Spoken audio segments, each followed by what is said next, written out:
Hello everyone, welcome back to my channel. ഈ വീഡിയോയിൽ +2 English model exam 2025 part 2 ആണ് discuss ചെയ്യുന്നത്. Question പേപ്പറിലെ part 1 already നമ്മൾ upload ചെയ്തതാണ്. ഇനിയും പാർട്ട് 2 നോക്കാം. Question number 9, fill in the blank selecting the appropriate form of phrasal verb given in brackets. Phrasal verb എടുത്ത് എഴുതണം. I don't think Nomita is an empowered woman as she dash adjusts patriarchal attitude. എനിക്ക് തോന്നുന്നില്ല നോമിത ഒരു empowered woman ആണ്. കാരണം അവൾ അജിത്തിൻ്റെ ആ ഒരു പാട്രിയാർക്കൽ ആറ്റിറ്റ്യൂഡ് ഇനി എന്താണ് എന്നുള്ളത് നമ്മൾ എഴുതണം. പുട്ടപ്പ് വിത്ത് എന്ന് പറഞ്ഞാൽ ടോളറേറ്റ്, സഹിക്കുക എന്ന മീനിങ് ആണ്. പുട്ടോൺ എന്ന് പറഞ്ഞാൽ ടു വെയർ, ധരിക്കുക എന്നാണ്. ഇവിടെ എന്താണ് അജിത്തിൻ്റെ പാട്രിയാർക്കൽ ആറ്റിറ്റ്യൂഡ് സഹിച്ചുകൊണ്ട് നോമിത നിൽക്കുന്നത് കൊണ്ട് തന്നെ അവൾ ഒരു എംപവേർഡ് വുമൺ ആണെന്ന് തോന്നുന്നില്ല. അപ്പോൾ അവിടെ ആൻസർ എന്താ വരാ? Put up with. So the answer is put up with. Then second question, her marriage dash turn out to be tragic for her, though she deserves a better treatment.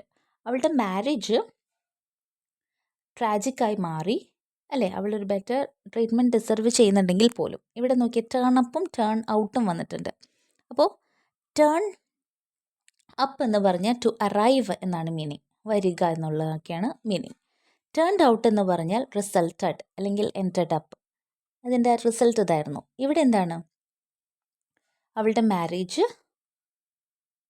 എന്ന് പറഞ്ഞു കഴിഞ്ഞിട്ടുണ്ടെങ്കിൽ എന്താണ് അവിടെ ടേൺഡ് ഔട്ട് എന്നുള്ളതല്ലേ matching, ended up, resulted to be tragic for her. Okay, so ഇവിടെ answer വരുന്നത് turned out. Next question ശ്രദ്ധിക്കണം. Report the following conversation between Robert Baldwin and Martha. Robert ബാൽവിൻ്റെയും മാർത്തയുടെയും കോൺവെർസേഷൻ നോക്കാം.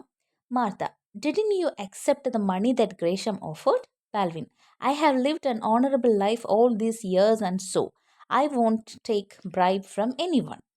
നമ്മൾ റിപ്പോർട്ടഡ് സ്പീച്ച് എങ്ങനെ ചെയ്യണമെന്നാണ് പറഞ്ഞത്?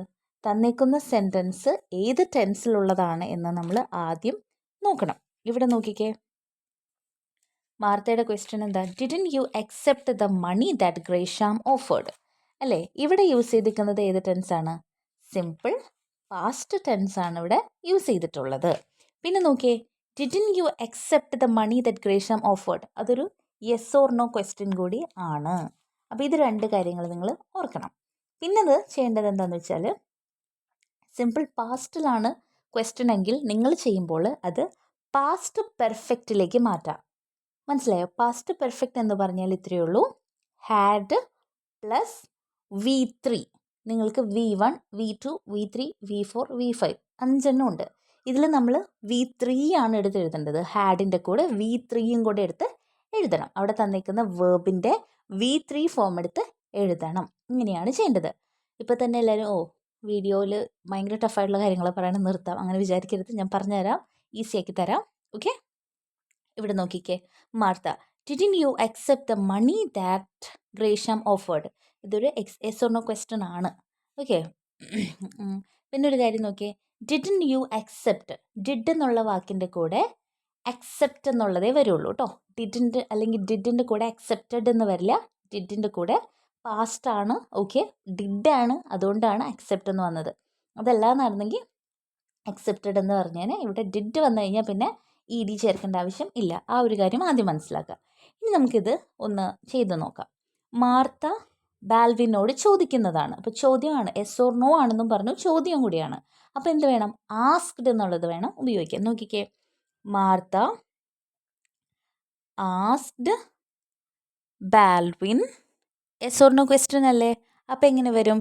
Whether or if. ഇവിടെ നോക്കിക്കേ, ഡിഡിൻ യു എന്നുള്ളത് എന്താണ്? ഡിഡിൻ യു എന്നുള്ളത് മാറ്റി എഴുതണം. എങ്ങനെ വരും?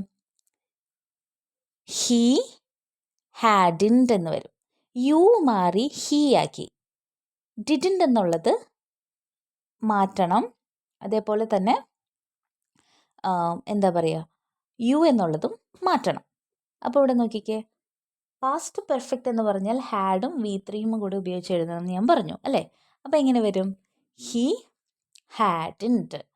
ഓക്കെ, യു മാറ്റി ഹീ ആക്കി. പിന്നെ അതേപോലെ തന്നെ എന്താണ് അക്സെപ്റ്റ് എന്നുള്ളതിൻ്റെ കൂടെ നമ്മൾ എന്ത് ഫോം ആക്കണം എന്നാണ് പറഞ്ഞത്? V3 ആക്കണം. അക്സെപ്റ്റഡ് എന്നാക്കി.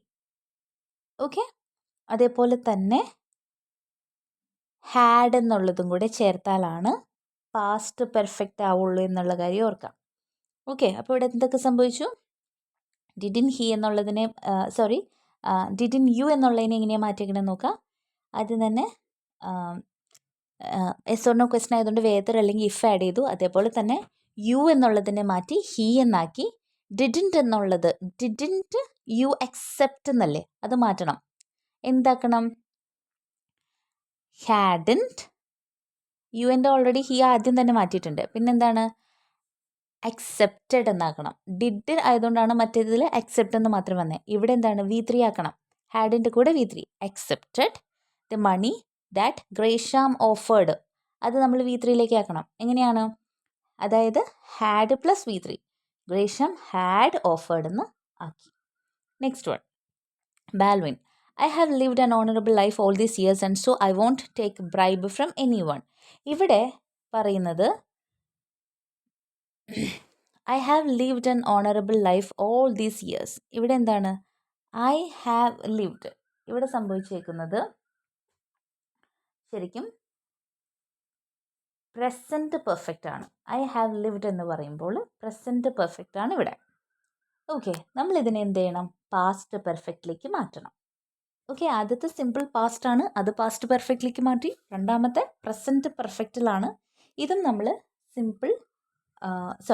പാസ്റ്റ് പെർഫെക്റ്റിലേക്ക് മാറ്റണം. ഇവിടെ നോക്കിക്കേ, I have lived, അതെന്താക്കണം?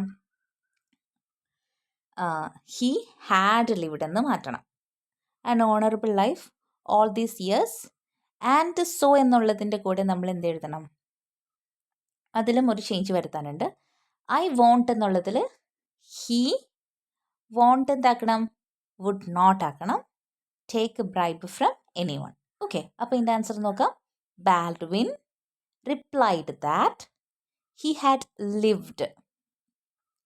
I have lived മാറി he had lived an honorable life all these years and so എന്നുള്ളത് മാറ്റി നമ്മൾ and therefore ആക്കാം, അല്ലെങ്കിൽ and added that അതിൻ്റെ കൂടെ കൂട്ടിച്ചേർത്തു. എന്താണ്? I won't, അതിവിടെ എന്താക്കി? he would not. കണ്ടോ, I മാറി he ആക്കി, won't മാറി would not ആക്കി. അതായത് will എന്നുള്ളത് would ആക്കും. ഓക്കെ, വോണ്ട് എന്ന് പറഞ്ഞാൽ വിൽ നോട്ട് എന്നല്ലേ മീനിങ്. അപ്പോൾ അതെന്താക്കണം? വുഡ് നോട്ട് ആക്കണം. Take bribe from any one, അതങ്ങനെ തന്നെ എഴുതാം. ഓക്കെ, അപ്പോൾ ഇവിടെയും നമ്മൾ പ്രസൻറ്റ് പെർഫെക്റ്റ് എന്നെങ്ങനെയാണ് മനസ്സിലായത്? ഐ ഹാവ് ലിവ്ഡ്, കണ്ടോ, ഹാവ് ആണ് വന്നിരിക്കുന്നത്, അത് പ്രസൻറ്റ് പെർഫെക്റ്റ് ആണ്. പാസ്റ്റ് പെർഫെക്റ്റ് എന്ന് പറയുമ്പോൾ ഹാവ് മാറി ഹാഡ് ആവും. ഇവിടെ അതാ സംഭവിച്ചിട്ടുണ്ട്, ഹാവ് മാറി ഹാഡ് ആയിട്ടുണ്ട്. ഓക്കെ, സോ ഇങ്ങനെയാണ് റിപ്പോർട്ട് ചെയ്യേണ്ടത്. Okay, thank you.